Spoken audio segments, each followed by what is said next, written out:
welcome everybody. Our special guest for today's afikra conversation is Thomas Simsarian Dolan, who is a PhD candidate in American Studies, at George Washington University, focusing on the Middle Eastern diaspora and race.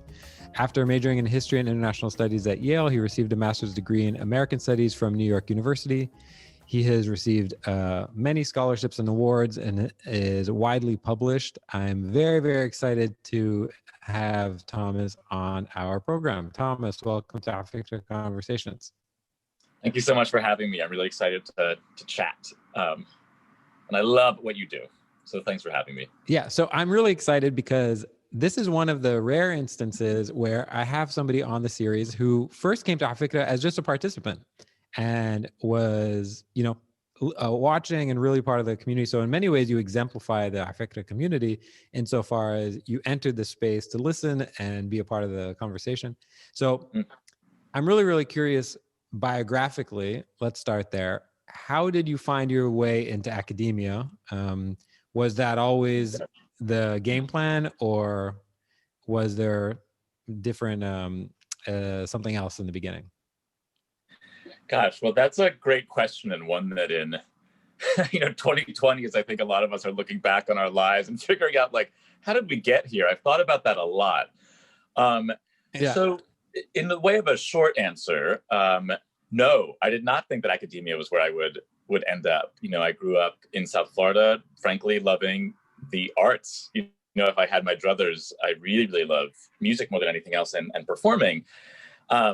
So I guess that's kind of where I would have envisioned my future. But I found myself, even in performance, kind of coming back to the same questions, or feeling pulled to examine, like, well, why is it that, like, when people talk about the Middle East, there's so much confusion? Why is it that as a performer, I'm constantly fielding questions about where I'm from, because people aren't sure where to place what I look like and my name, and a few other things. So I really think that academia, it was like that nagging, it was the gadfly, it was constantly nagging and felt like pulling me back. And, I'm too dorky and in my way do-goodery enough to resist. So yeah, no, I kind of found my way here, not by happenstance, but it's not what I expected at all. Yeah. So I'm always interested in people who, as I read their resumes, there's this, there's this leapfrogging or lily padding that goes on. Undergraduate, a little bit of professional experience, a master's degree, then a PhD. If I draw a line, excluding the professional experience, if I draw a line connecting those dots, academically, intellectually, were they all pointing in the same direction, or did you zig somewhere where you thought you were going to zag?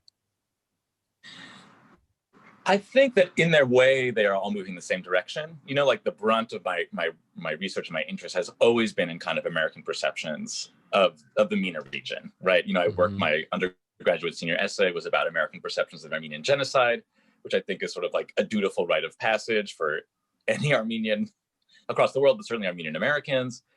And then really when I went back to grad school, I was trying to kind of pull together my interest in performing and music and scholarship, because I thought my project was going to look at, and I'm still really, really passionate about this, and I still kind of work in the arts in this way. I thought I was going to look at sonic Orientalism. I sort of was like, obsessed with the sampling of, for instance, Arab artists and turn of the millennia, like hip hop and R&B. And I was like, this is really fascinating that we're hearing the Middle East, but it's being mapped onto Black and brown bodies. You mean like the Jay-Z Big Pimpin' sample? Exactly, right, for sure. Big Pimpin', or so much of like Alya's over, and there's so much stuff out there. And I really was like, I'm gonna do this like Orientalism in music, think about gender and sexuality, and particularly the way that, the Middle East is often rendered. This is a classic Orientalist critique, right? Rendered sort of sexually deviant. That's gonna be my project. And the more and more I started kind of scratching the surface, the more I found that there was a more fundamental problem about definitions. It was actually how we started talking, right? That I found that when I said Middle East, or said Middle Eastern, or said MENA, or talked about Orientalism, it conjured for people totally different things. So I was like, oh, that's weird.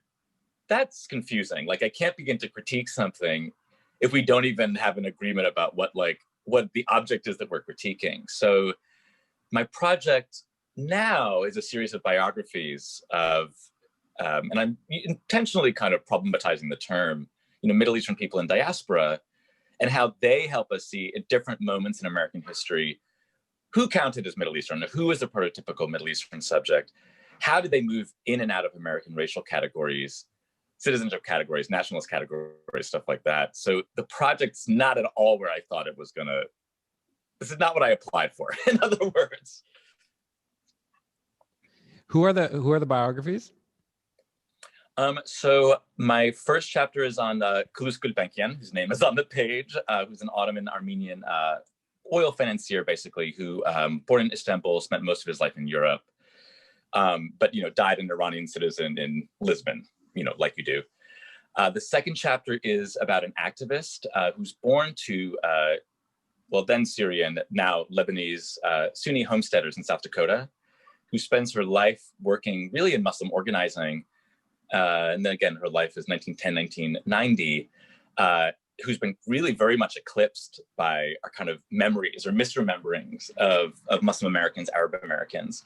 My third chapter, again, somewhat predictably, is on Edward Said, and the ways in which I argue, everyone is like obsessed with his person, and his kind of biography, but there are a lot of gaps, and we're not actually thinking about like really what his biography is beyond caricature, and particularly the American aspects of his biography.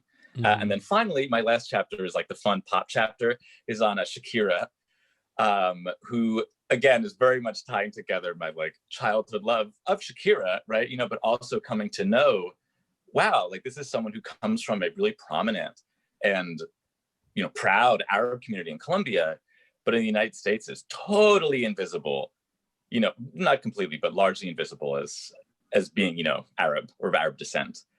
So yeah, through this, I'm kind of tracking moments of points of inflection in America's understanding of the Middle East, in which like the sort of dominant narrative is the Armenian genocide and the dissolution of the Ottoman Empire, then the creation of Israel, right, an Arab-Israeli conflict, then kind of moving into this pop culture realm, which again, like Jay-Z, is hearing the Middle East, is sampling the Middle East, right, but is often obscuring, Middle Eastern performers who are also sampling the Middle East, as Shakira, does.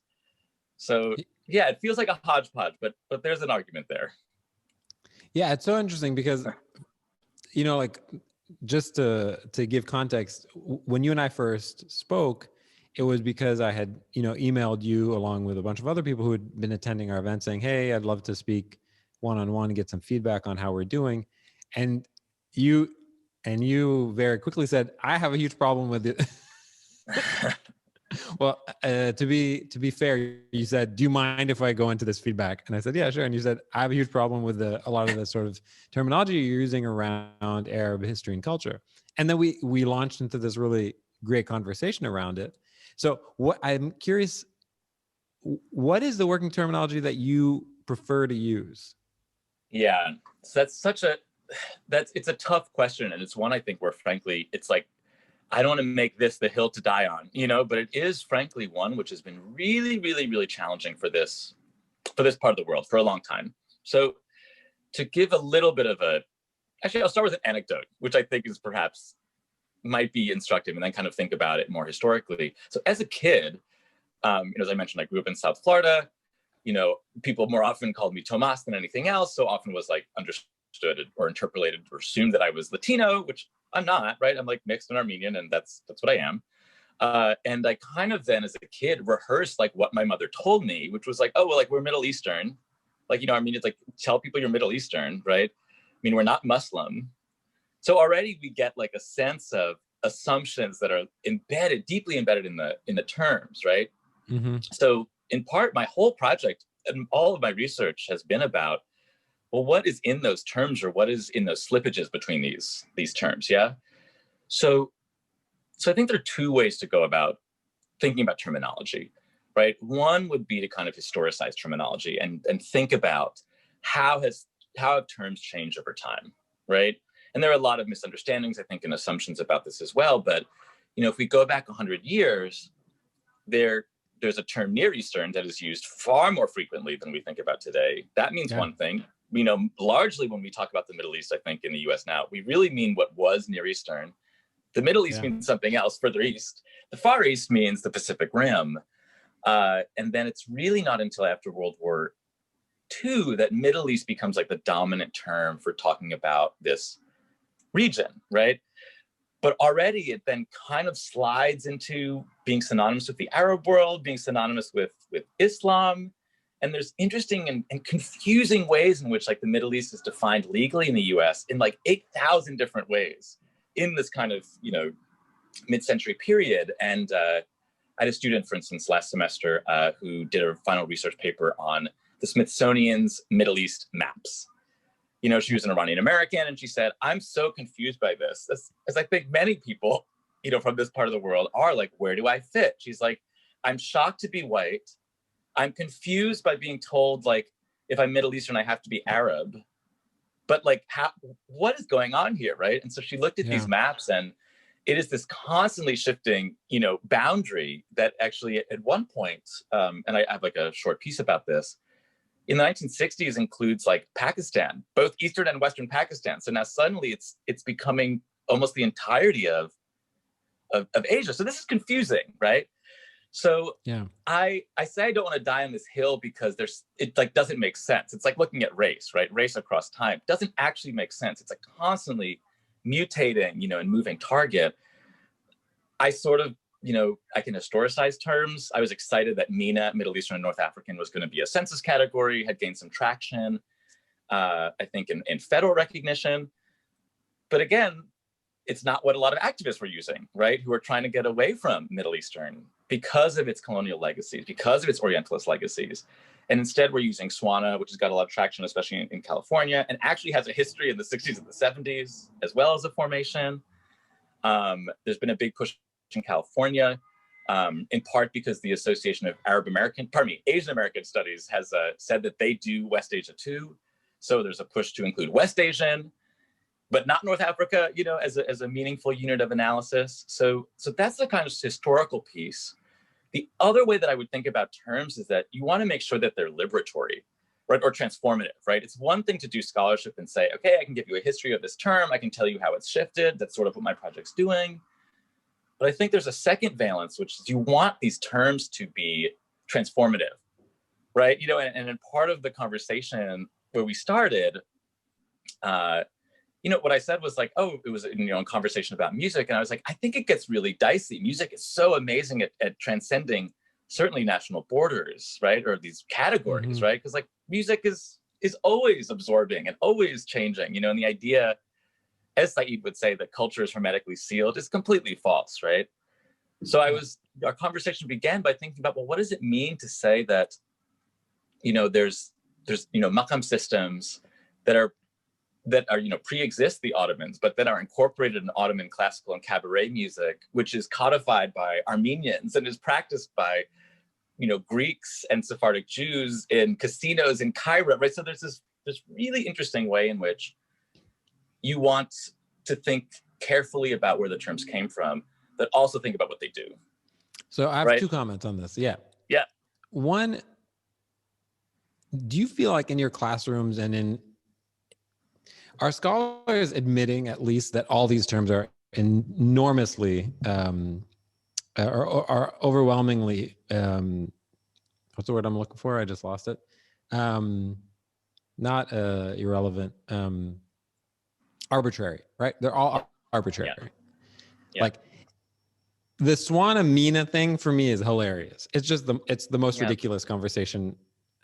It just overwhelmingly, I don't know, stupid. I don't have a better term, because like I hear conversations saying, you know, like Middle East is a colonial term, and then I'll write online saying, well, the word Asia means east of the Aegean, and it was written, and it comes from Greek, and it literally means like basically not us, east of, it's basically like the Turks and everyone else. And all words are, I mean, we're speaking English. How can you not have it be colonial, right? It's it seems arbitrary. So that's the first part. The second part I want to talk about is this discourse is inherently American. I love that the title, like the title is American Studies. Like you're getting your PhD in American Studies because it is deeply an American topic that you're discussing. It's not a global topic, right? It's a deeply American topic, which is great. There's no problem with that. But I love that that's actually reaffirmed. Yeah. And sometimes I feel like that's being lost, especially around terminology. Because like Asian, for example, right? Asian in the UK means what South Asian in the US means. These are not universal words. These are very localized words. Yeah. Yeah, no, I completely agree. And these terms are of course constructed. That's why I say that for me, the way that I think about terms is to both want to say, like, this is the history of this term. Let's unpack some of the assumptions in this historical moment, and let's think about how they differ from this historical moment, for instance, right? But I think we get into trouble when people imbue terms with too much meaning and assume that they really do, like, that they are solid, they are, since time immemorial, ahistorical, this is the thing, and that's where I start to get a little bit nervous, and I think that happens when people don't think critically about either the history or what the terms do, right? So my thing is not to say, endorse complete epistemological skepticism. You can never know anything, right? That's an annoying thing I think about academics, which of course I participate in, to say, like, we can never really know anything. But I'm actually okay with that. Like, for me, I use MENA. I think it's something people recognize. I want to deconstruct Middle Eastern. I want people to think about what they're eliding when they say Middle Eastern. But it's a term that I'm using now because I think it does the work that I want it to do. If in a decade someone said, we're really not going to do that, we're going to do West Asian, I'd say, okay, fine. If it did something, if it allowed, I see the role of an intellectual as being connecting, and this is again also riffing on Said, connecting things that were previously not connected, or showing people the world in a way, or connecting objects or histories or stories that were heretofore sundered, and putting them together allows us to see the world in a different way. If Middle Eastern, if Swana, if post-Ottoman, allows us to do that, I'm all for it.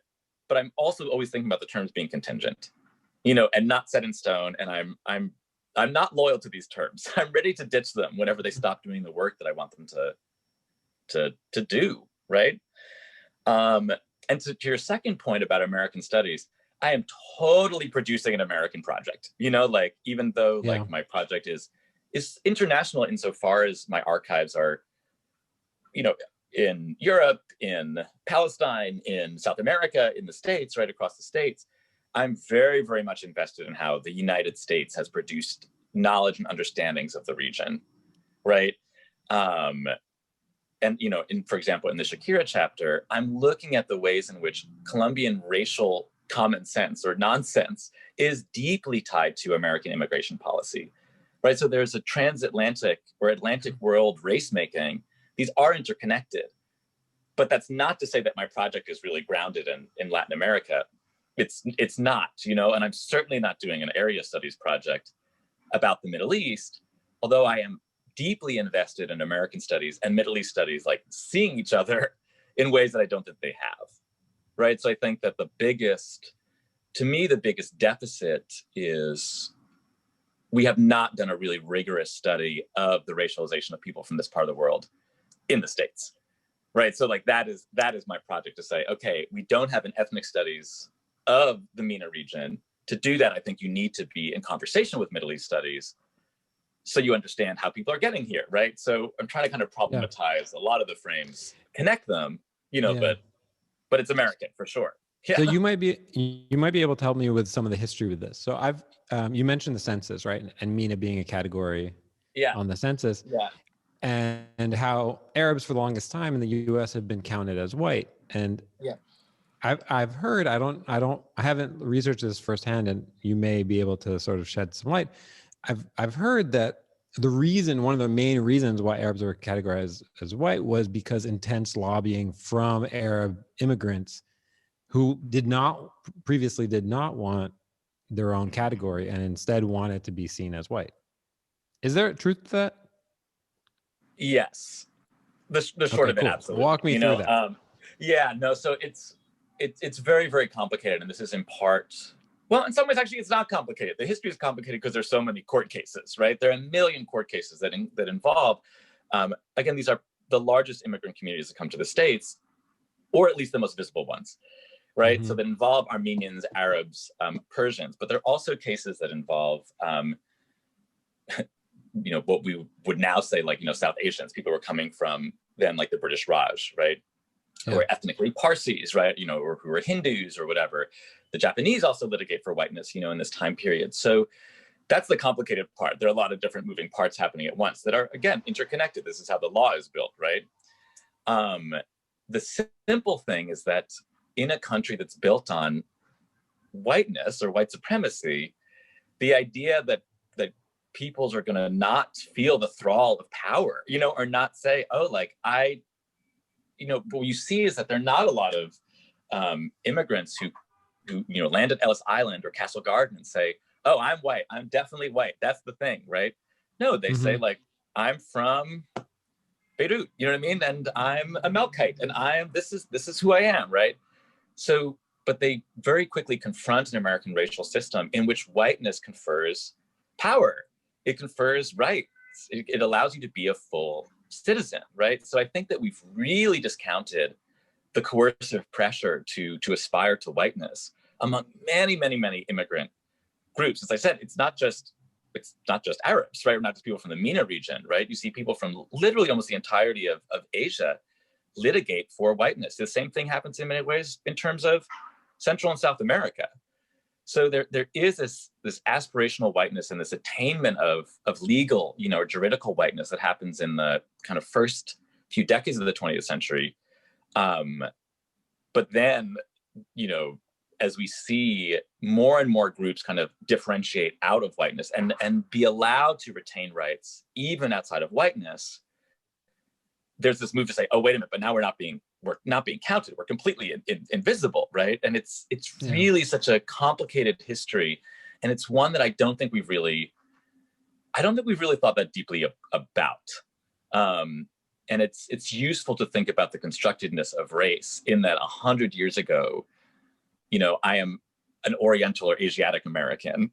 By 1930, I'm legally, my family would legally be interpolated as white, but is also, subject to deportation, anti-miscegenation laws, segregated schooling in places like Fresno, land covenants, restrictive land covenants, and all these other things that don't sound like whiteness, right? And then in the second half of the 20th century, as people from this region are increasingly subject to all kinds of discrimination and smears, you know what I mean? And, now we're living in a time of the Muslim ban, right? Like, which applies to all kinds of people, and many of whom are not Muslims, and many Muslims are not included in the Muslim ban, right?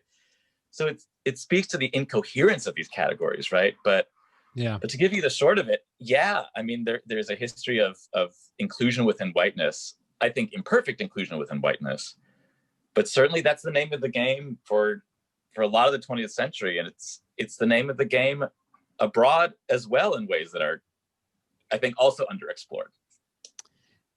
Fantastic. Okay, I want to ask you, who is Alya Hassen? So that is the daughter of homesteaders from South Dakota, and she is such a fascinating figure, and I first encountered her through the Arab American National Museum, through Matt Stifler, who's the archivist there. He said, oh, we have these like really fascinating, she's the first like director of Access, the Arab Community Center for Economic and Social Services in Detroit. She's a really fascinating figure. And, similar, like the more I scratched the surface, the more I was like, wow, she really changes how we think about Arab Americans, right? There's this sense that's become received knowledge or common knowledge that, oh, like the first immigrants, they were all, this is wrong, incidentally, all Lebanese, they were all Christian men. They came to the States. They all wanted to be white. They disappeared. Mostly married white women disappeared. We know that's not really true, right? And what Hassen House allows us to see is this really exciting, both like Muslim organizing, right? That's not ethnicized necessarily, right? It's largely Arabs, but it includes you know, South Asians, Albanians, Turks, Arabs. It's really, really quite ecumenical and interesting. And she's also a woman doing this work. And perhaps I think like the most in the interesting Dakotas, immediately in the Dakotas. She starts in the Dakotas and then moves to Detroit as a teenager, you know, when she gets married, and then actually kind of bounces back and forth between Detroit and the Dakotas, and then moves to Brooklyn in the 40s, right? And she's part of like the Atlantic Avenue Arab community, but she's very, very active in thinking across racial communities, right? You know, like she befriends Malcolm X, she works with the Nation of Islam, you know, but what's so fascinating for me in her story is that she's been not completely forgotten. That's not fair. She's a major figure in Dearborn and Detroit. But in these kind of broader narratives, there's this assumption that there weren't real Arabs until basically 65, until the sort of advent of a few students came in the 50s and 60s. After 65 and the reform of immigration law, suddenly there were Arabs in the States. And suddenly there were Muslims in the States. And really what her story helps us see is like, that narrative is not entirely true. It needs to be complicated, right? There are people. Where was her family originally from? They're from the Bekaa Valley. They're from Karun. Okay. Yeah. So she's a really, really fascinating figure who, you know, does all this legwork, you know, to connect Muslim communities in the States, and is very, very proudly Muslim throughout her life. And she shows up incidentally at the Association of Arab American University Graduates, of which like Edward Said is a member, and some of you may be aware of, you know, dutifully manning like their registration desk, you know, at a Detroit conference in 1976. So I was like, she's there too, right? But she's not a university graduate. She's a grandmother by that point. She may even be a great grandmother by that point if I really do my math, you know. And so she challenges a lot of our assumptions about who an Arab Muslim woman leader was in 1950, you know, and she's performing plays about Palestine at the BAM, at the Brooklyn Academy of Music in like, you know, the early 40s. You're like, wow, this is a treasure trove, right? Like we've totally forgotten this story of, you know, say pro-Palestine activism that's happening, you know, in the 20s, 30s, and 40s in the States, which is real. We just forgotten it, in part because it's been so suppressed, you know? Yeah, for sure. And was she part of a broader movement, or was she this like this complete outlier? Oh, no. So she was definitely part of a much broader movement. So she works, there are a few organizations in which she's especially active. The Federation of Islamic Associations of the United States and Canada. She founds with her third husband, an Egyptian Seamen's Union that is basically a union to provide services, education, you know, help with citizenship tests, burial services for what she calls Eastern Muslims. Again, to our question of definitions, basically she's thinking about Arab Muslim, right? Largely Arab Muslims and North African Muslims. She founds an Islamic sorority. She does a lot of work, as I said, with the Nation of Islam, and then later on Malcolm X after he splits with the Nation. And then she works with Access. So she's doing a ton of stuff in her quote unquote retirement in Detroit with this Arab community organizing. So she's part of this huge movement, but it's one which shifts in some ways from being largely focused on Islam to one that later becomes focused on Arab identity in like the 70s, 80s. Was her work, would you say, this is my last question about her, although I find this fascinating. Was her work, again, going back to my earlier question, rooted in America, in the US specifically, or was it this idea of, I need to be this connective tissue between folks in the Arab world right now and folks in the US? Or was it focused specifically on the American experience, whether it's Islamic, Muslim Americans or Arab Americans, regardless? Was she focused on the American experience specifically? Yeah, that's a great question. And actually, I should have mentioned this. Another organization that she's involved in, and where this photo comes from, if you see, now that I'm looking at the screen, it's her changing a tire. And I found this in the archives, and I was like, I'm obsessed with this. I mean, it makes me sound like a total weirdo. But I was like, this is so indicative to me of her, like, what I understand being her attitude, right? She's very, very much like, a self-starter. But that's not to say that she's an outlier, because here she's actually working with the Islamic Center in DC, which some of you may be familiar with. It's huge, and it's not been without its own controversies. But it's actually founded as a result of a Turkish ambassador who dies in the States, and they don't they're like, how do we bury this person? We don't have a mosque, we don't have the facilities to bury this person. We need to have a major center, and it now is a major center in the Kalorama neighborhood. But I feel like I'm totally losing the thread of your argument. I was just excited, but I offer that to say, I don't think that separating like the local and the global always makes a ton of sense, right? I'm certainly focused on the States, right? Like I am bounding it, but I don't think I can tell that story without saying, oh, she's here with like an Egyptian diplomat, working for a center that is founded as a result of the death of a Turkish diplomat, that is funded by and large by the kind of ascendant, I kind of hate this word, petrodollars, right, of the Gulf states, but she's from South Dakota. So like, I think that for her, she's constantly bridging these worlds, right? Or the FIA, the Federation of Islamic Associations, is invited to, Egypt, for instance, right? Nasser hosts them for their conference in the early 50s, or mid 50s rather.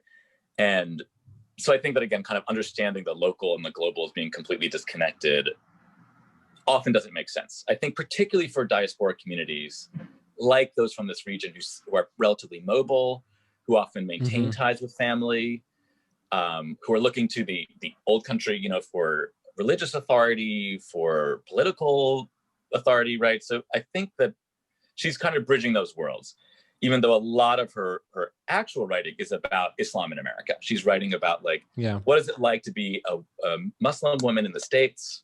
What are the challenges that you face? And she's writing often to an American audience. Do you have a sense of if she in her lifetime was like physically back and forth? Yeah, so she does make a few trips back and forth.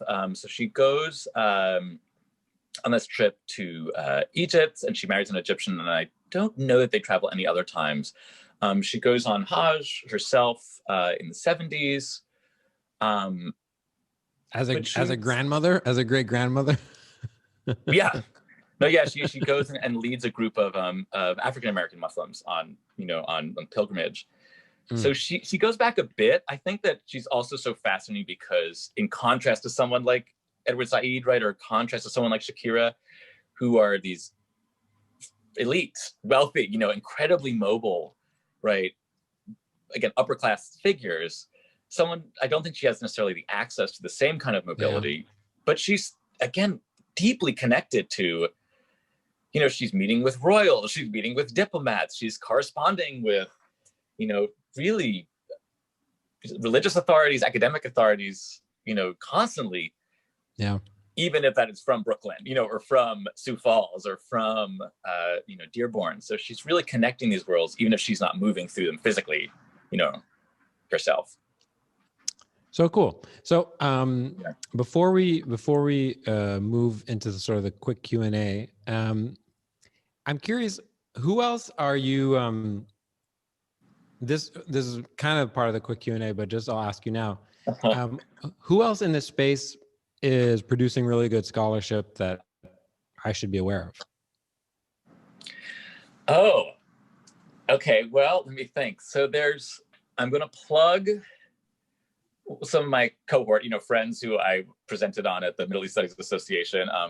Renda Tawil, Candice Lukasic, Luciel Sharif are doing really, really exciting work. I've also been organizing with some Armenian American scholars, Kohar Avakian, Sofia Armen. These are kind of like my little cohort of people that I'm like presenting with and thinking with. But I really do draw actually a lot of inspiration from Middle East studies and people who are thinking.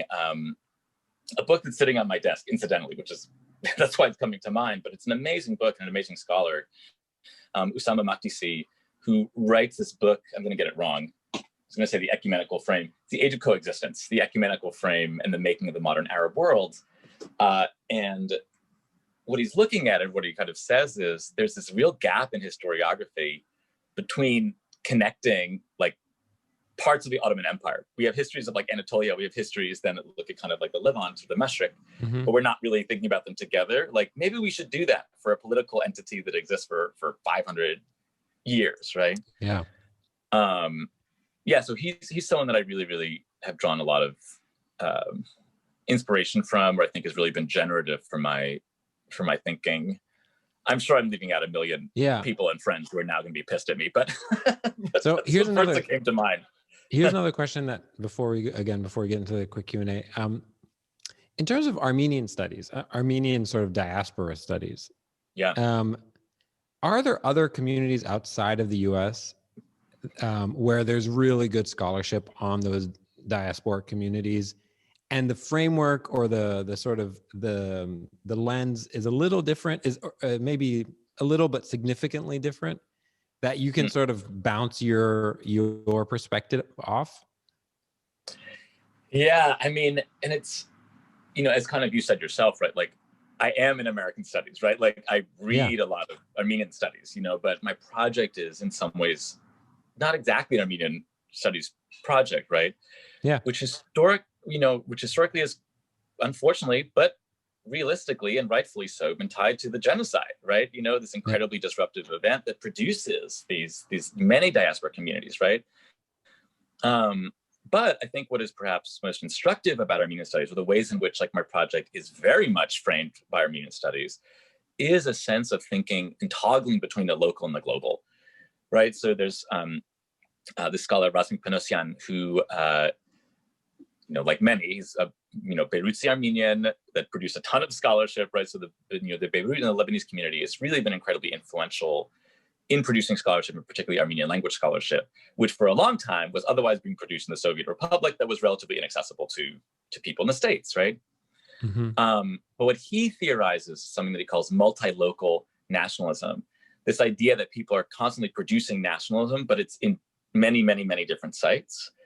And I think this is, you know, something echoed by Sebo Aslanian or Hachik Tololian, who are also kind of really, I think, incredibly insightful scholars of diaspora.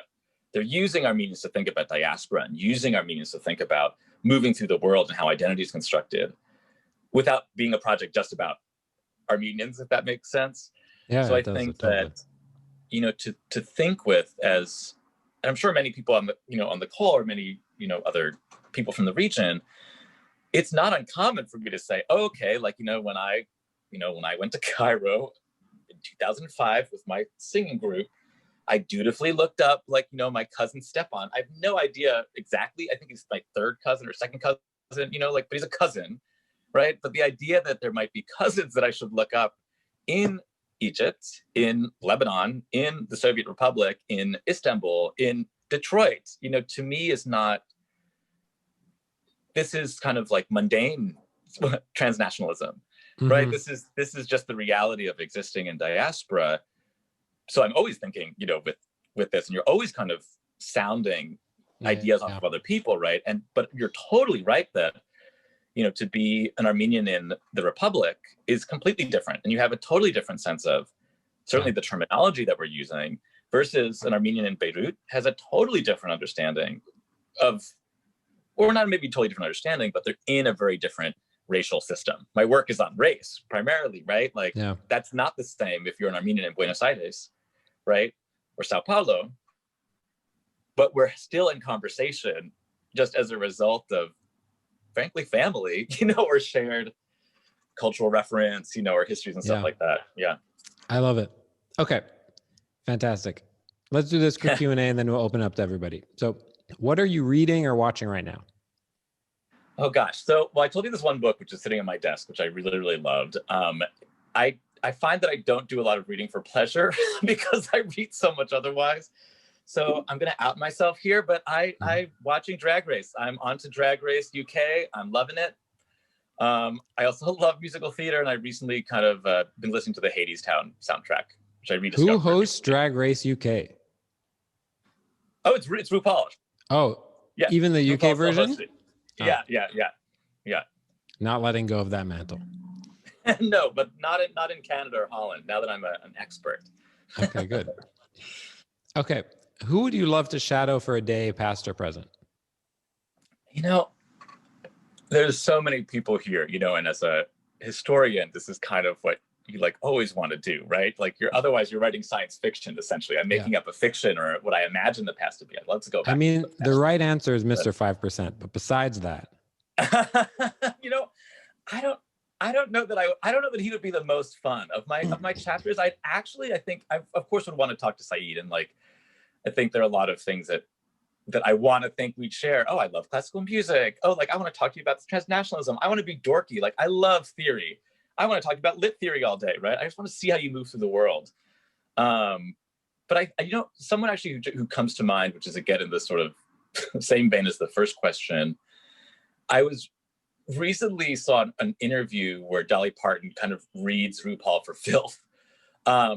And I think Dolly Parton is someone who like seems to be tied to everything wonderful and magical in 2020, right? Like, you know, the Moderna vaccine, she's like best friends with this Lebanese, you know, researcher and this company that's founded by an Armenian. And she also like produced this ridiculous, campy Christmas on the Square. You seem to be so happy. You've chosen to be happy. You're chosen to see like the bright side, you know, see the world with rose-colored glasses, even though I know that that's not your whole life. So I think I need help with that attitude. That's a random answer, but that's someone who is top of mind for me. Like she's it. Yeah. yeah. I recently read that Obama was like has been kicking himself for not giving her the Congressional Medal of Freedom. Yes. He's like, how did I miss that one? That's the mistake. Maybe not the mistake of his presidency, but that's a mistake. Yeah. Okay. What do people most misunderstand about your work or your line of work? Oh, well, I think two things. So I think about my research project, I got feedback once, which obviously it smarted because I'm still pissed off about it, that my project was boutique. That I was doing like a boutique project. So I think people misunderstand that, you know, it kind of there's an early critique within feminist studies, feminist scholarship that says like we're not just adding women and stirring, like that's not the point. And I want to make clear that my project is not like, oh, just add Armenians. Most of my project isn't even Armenians, first of all, right? So yeah. I resent that there's a sense of it being a boutique project when really what I'm trying to say is by thinking about people from the Middle East who don't make sense in American racial categories, in whiteness, as Asian Americans, as whatever, this is a way for us to think about race in general. This is the way to think about empire and how it works and how people move through the world and build modern identities. That's not boutique. That's, you know, that's important. Not to, you know, pat myself on the back and, you know, self-aggrandize, but that I dislike. The other thing I think is that people have a sense of, and this is like the lonely life of a PhD student, I think there's a sense that like, you're just in school. It's like being an undergrad. And I was like, no, it is not that. It's not fun. There are no clubs. I'm doing so much more work and I'm alone with books oozing out of every corner of my room. You know, this is, don't tell me you wish you were in school again. I don't wish this on anyone. That's another like personal frustration and misconception. Okay. Pity me. That was the pity party part. Yeah. Okay. Whose work do you admire or are inspired by? You've listed a bunch of folks, but is there anyone else that sort of comes to mind?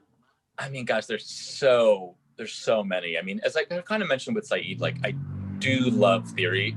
Like in another life, if I had my druthers or like someday in the future as an academic, I'd love to work more deeply with critical theory. So I think there's some theorists that really, really have been throughout my life, like the light bulbs went off, you know, reading people like James Baldwin or Frantz Fanon or W.E.B. Du Bois, or people like, you know, who are taking that up now, Saidiya Hartman, for instance, at Columbia. I think that theorists I find really, really instructive and helpful to think with. Yeah. Cool. Okay, great. Okay. So we have a couple questions in the chat. I'm sure we'll have a few more. The first one comes from Layla. Layla, do you want to read your question? What do you think of the term of Southern Mediterranean countries instead of saying Middle Eastern or North African?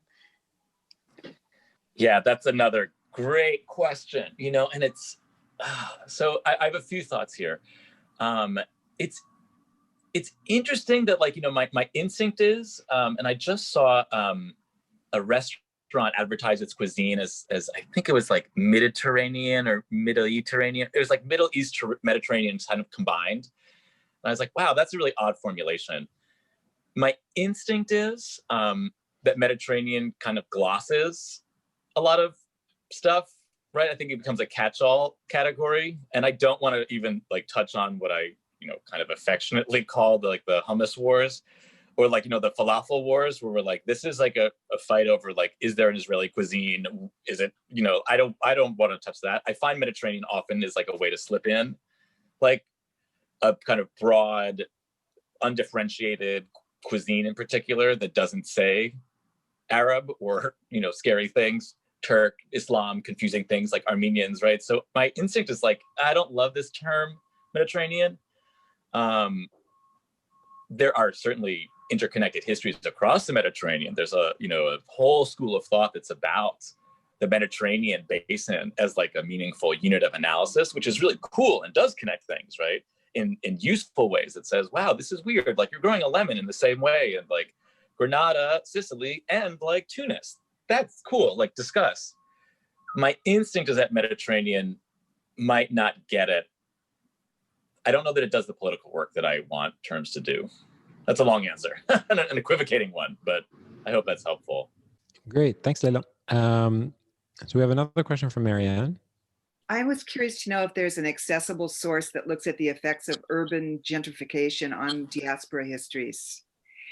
Because as I'm listening to you, I'm thinking that communities gather with communities, of course, and in urban settings, it makes sense to be within blocks of one another, except for at some point, class and economics get in the way of maintaining that. And I'm just curious. Gosh, yeah. So that's a big question, and a great one. I think that there is some scholarship. I'll have to think, and I'm happy to kind of share it with Mikey. Nothing that jumps to mind, but some of the early work actually, and some of what galvanizes a lot of the Detroit and particularly Dearborn Arab community is around something called the Southeast Dearborn Community Council, of which Hassen is a leader. Helen Atwell, who's an elected official, is also a leader. It's this multi-ethnic coalition in which there are many, many Arabs, as well as Armenians, incidentally, who are fighting against gentrification and fighting against the push to make Southeast Dearborn basically an industrial park. It starts actually in the 50s, and the fight doesn't end until they successfully stop the city from demolishing the neighborhood in the 70s. And some of the early work that's being produced on Arab Americans in that moment is about this community and is about its organizing. So like Barbara Aswad, for instance, writes about the community and its struggle to maintain its community in the face of destruction, in the name of progress, right? That was often directed against other communities of color. So it's a really important moment in which, again, a sociologist, an anthropologist is studying how are Arab communities treated in the States, and in a recent article, I talked about Fresno, which is one of the largest Armenian communities. And there's this fight to maintain the community's coherence, but it's in the face of really, really oppressive state policies, right? That are racist, that are discriminatory. And I have to think, though, if there's something that, there's some work also that looks at New York's Little Syria, which is also a part of town. Notice it's basically the Battery Park Tunnel now. It's another part of town that was demolished, right? And it was a primarily Arab, Armenian, Kurdish, Turkish, part of the city. So I'll have to get back to you. I promise I will get back to you and think about what the most accessible one, because there's starting to be some really cool stuff on it. Thomas, this was really, really fun. Thank you so much. Yeah. I want to just mention, if you're interested in connecting with Thomas, you can just search his name online and you can find his contact details. I think they are written on the GW page. He's very easy to find online. So if you have follow-up questions, you can do that. Also, please give us feedback on today's event by going to afikra.com/wasthisgood. I just put it in the chat. It's literally a single question. And then if you'd like to support Afikra and become one of our monthly supporters to help make sure that we can keep on doing this, keep going, keep growing, please consider supporting us. It goes a long way. Thomas, thanks so much. I'm glad that we were able to have this conversation in front of other people. It felt like it was just me, me and you talking. This is the stuff that we talk about. No, I know. And I apologize for everyone. As I told you, Mikey, my power went out right before the call, so I've been on my phone, so I can't see anything. I was like, I've just seen your face. So hello to everyone there. Thanks for indulging me. Yeah, this was super, super fun.